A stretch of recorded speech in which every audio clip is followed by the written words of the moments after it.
Major liquidity has been extracted out of crypto, mainly Solana, due to memes. And it's true that you've heard me say, hey, there's been demand for these memes. They kept crypto relevant. All the attention was on memes for much of 2024.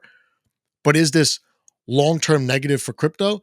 Is it just long-term negative for Solana? Well, that's what we're going to talk about today on Dead Cat Crypto.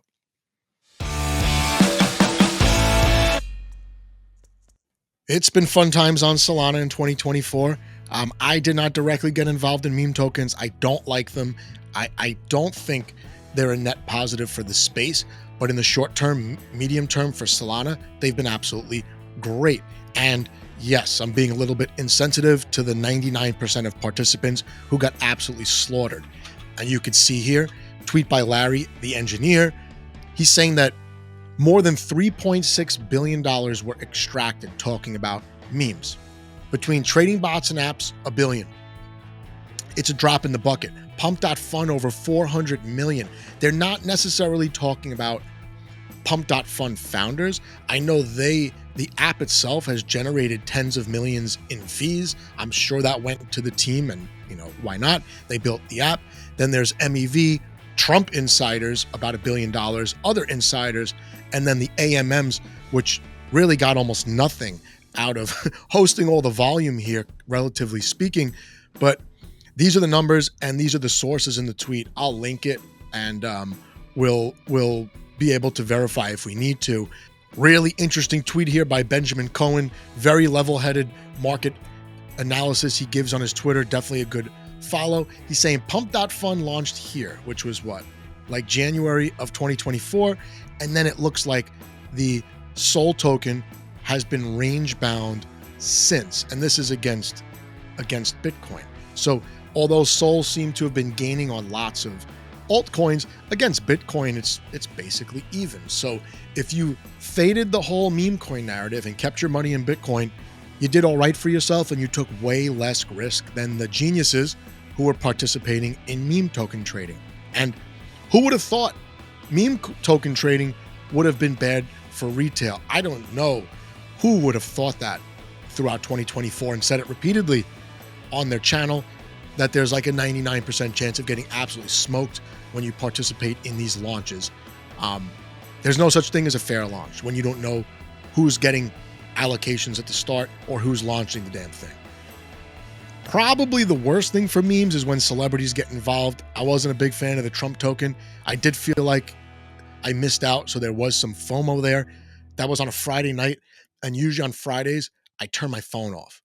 Friday night, turn off my phone. Just get away from my phone for 24 hours. And that happened to be the night that Trump token launched. I don't know if I would have bought. I might have bought some. I had some money on Sol, but to have celebrities shilling these things, man, it's like Christmas for the issuers of these tokens to sucker in these influencers, these famous faces, to bring in even more retail to get their heads chopped off. And yes, we're going to talk about LIBRA token right now.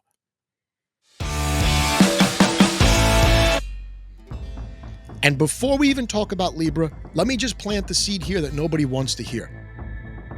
Maybe the Sol token and its surge from 2023 to 2024 was completely propped up on scam token launches from Pump.fun and the like. All that locked up TVO, right? All that trading activity, all of the fake trading to pump these meme tokens, that could be what drove Solana forward, not the focus on products, the UI, the DPIN, and all that. So I'm going to say it here right in the middle of the video. I expect liquidity to move back into ETH, the L2s, maybe SWI, and a couple others. I think we might be seeing Sol well below $100 when it's all said and done. But let's get to LIBRA here. Man, oh man, this was probably a disaster for crypto. I don't know how soon we're going to feel it, or if maybe the worst is past us, which I doubt. The creators of the LIBRA token were also linked to the Melania token, by the way. LIBRA pumped from 150 million to 500 million before the collapse. Who's behind this? Well, a guy who you would never buy You wouldn't buy a hot dog from this guy if he was on the street working at a food truck. Why? Why would you buy internet money from this guy, right? And let's be real. This entire space, aside from the people who did have an edge, were in and out, flipping these things and actually making money because they had a system. That's the 1% that made money. Everybody else got wrecked by children like this. And it's almost like, it's almost satisfying for me to have stayed out of it for the most part. Throw $50 here, $100 there. I definitely lost more than I won. But I never showed one of these things, and I never expected anyone in my Telegram or on my Twitter feed to think for a second that I supported any individual meme token. Of course, I acknowledge that people wanted to buy them, and Pump.Fun was merely filling a niche in the market, right? But let's go through the TLDR of this LIBRA token, right? So Javier Milei, the president of Argentina, launches a meme token with the help of Kelsier Ventures, however you say it. The coin aims to fund Argentina's development. So they're basically saying, if this is the exact line they used, they're saying, you're donating money to us. The coin runs up to 4.5 billion FDV. That's not enough to really help a nation state with its development, but it's a good amount of money.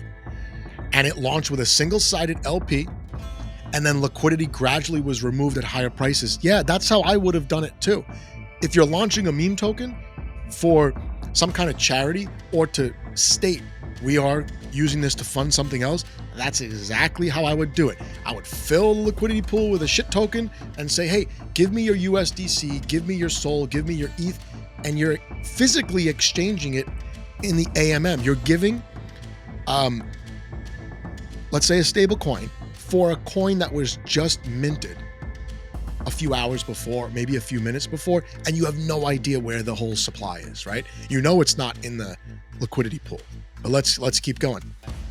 So the coin begins to fall as it becomes clear 95% of the supply is unlocked. Wow, what a shocker. And information travels fast, right? So I missed this token too, and I would have not gotten involved in this. So the company that helped launch this token, they make 110 million from the LP and the coin sales. And then the president of Argentina, he distanced himself from the coin. It crashes. It's still at 300 million. It goes to show you that tokens don't really go to zero, right? They don't really go to zero, but that's zero, right? Now, this guy, this president was doing good. Argentina, right? We balanced the budget. We fixed inflation. Economy's getting better. I'm the best president in Argentina's recent history. This guy's getting charged with fraud, going to be impeached for being involved in this token, right? This is insane, this story. Looking back, this might be the market top for all we know. But here we go. The KOLs, the influencers, the big personalities are never far removed from these massive rug pulls because to me, they're the gasoline that really sets the fire, right?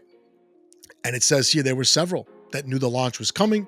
Several insiders were paid to promote the coin, of course. You don't promote crap unless there's something in it for you. Dave Portnoy, who we just showed, he was paid. He gets reimbursed for the money that he lost. And he had trading losses too. So imagine how hard it is to trade meme coins when you're an insider who got paid to promote it and you still get done up in the Wild West, in the casino, in the Solana casino. They call it the Solana casino. I don't know why I'm getting upset. I don't go near these things. It's just amazing to me that people are surprised.